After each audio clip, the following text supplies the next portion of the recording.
Hello, I am here on beautiful Lake Atitlán in Guatemala at the Hermitage Retreat Center with the co-founder of the retreat center, Severin Geser, and he has been hosting and running dark and solitary retreats here at the Hermitage on Lake Atitlán for over 10 years.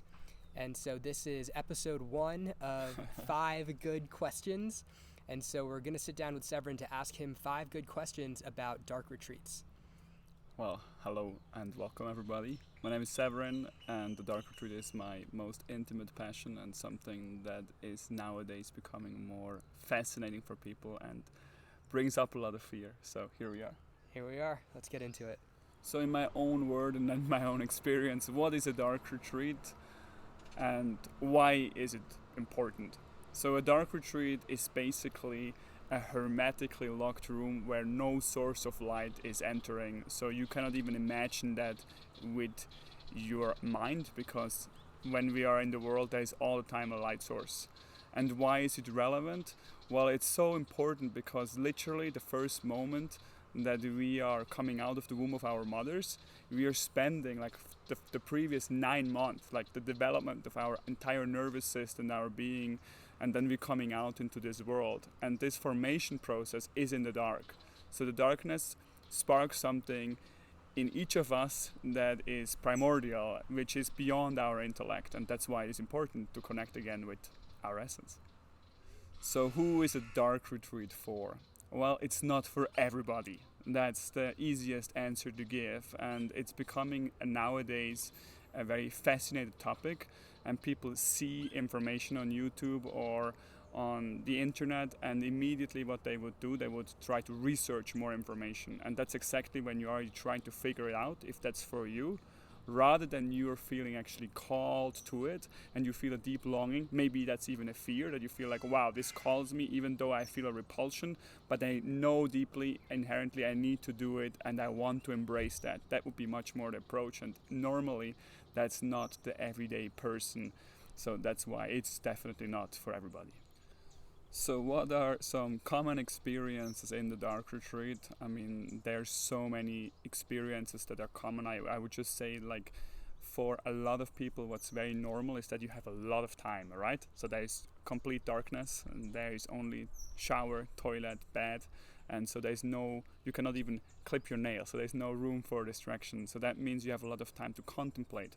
So for people who are for the first time or maybe fresh to just being in such an intimate space with themselves, that means you contemplate upon the most important parts in your life, which is probably like, how is your future gonna look like? And how was your intimate or sexual life in your past, like your intimate relationship? That also brings up parents and good close friends that have shaped you and your life. Like, is there any regret? Is there something that you still feel like that you're holding on an emotional level that you have not expressed?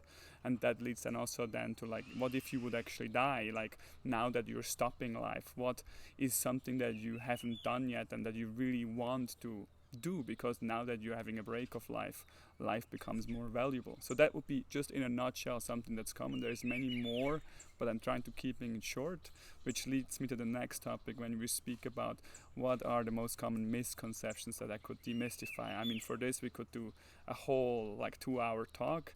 And just to name you 3, for example, people ask, like, why would you pay to go into a room that you're locking yourself in? I mean, come on, are you crazy? Second one would be like, you're not getting any vitamin D, so no sunlight.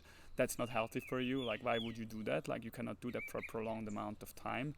And then the third question, for example, would be like, wow, like, what if somebody's going crazy? Like, what if, like, you're losing your mind? Like, these would be concepts that you would ask yourself, and I could go into length for each of them. So pick one.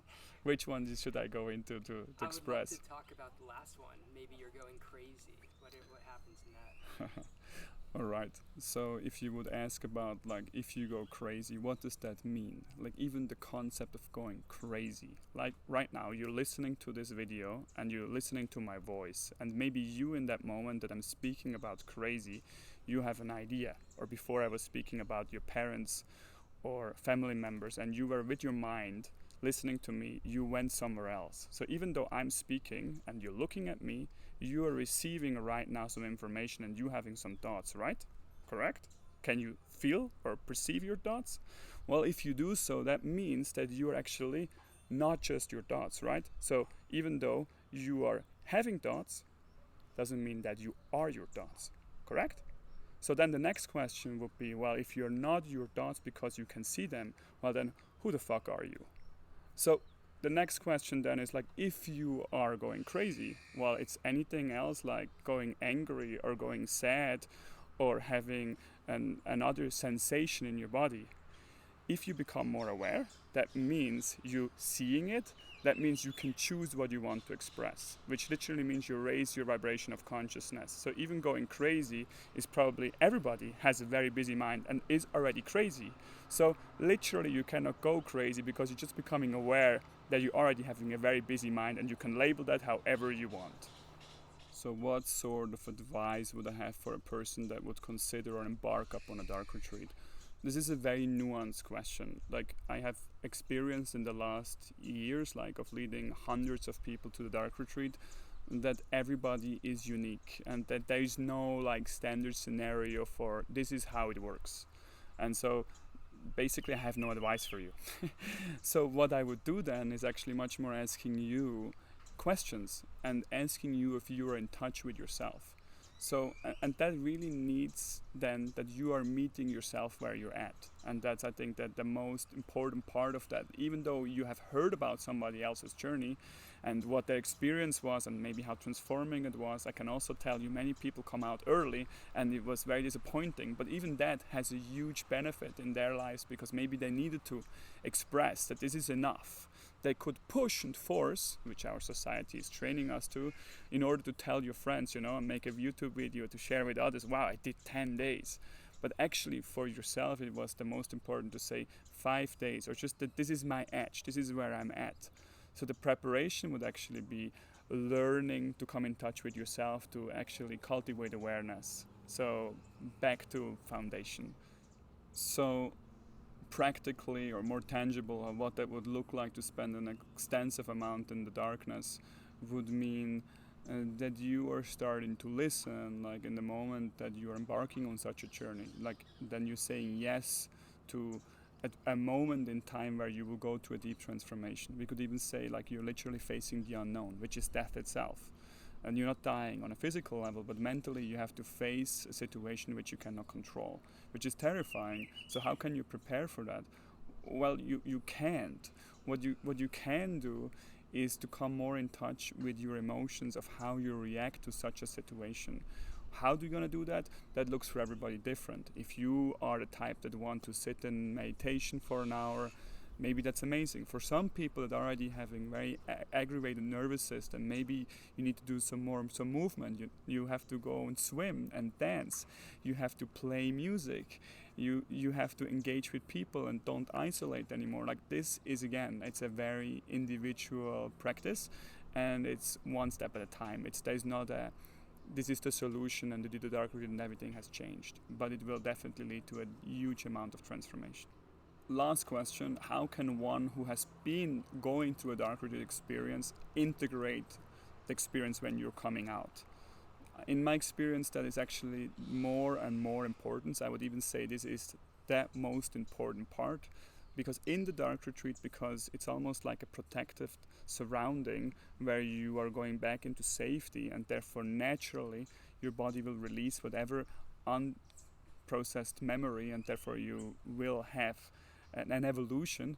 Coming out is crucial. So the way I like to explain that is like a fast. Maybe you have done a fast before, voluntary or involuntary, and sometimes we get sick and we need to fast. But then let's say you don't like to become sick and you would already like to eat again, but your body is not ready. What do? Well, you ideally would listen to the body and say, well, let's wait with eat and just drink some water and very light food.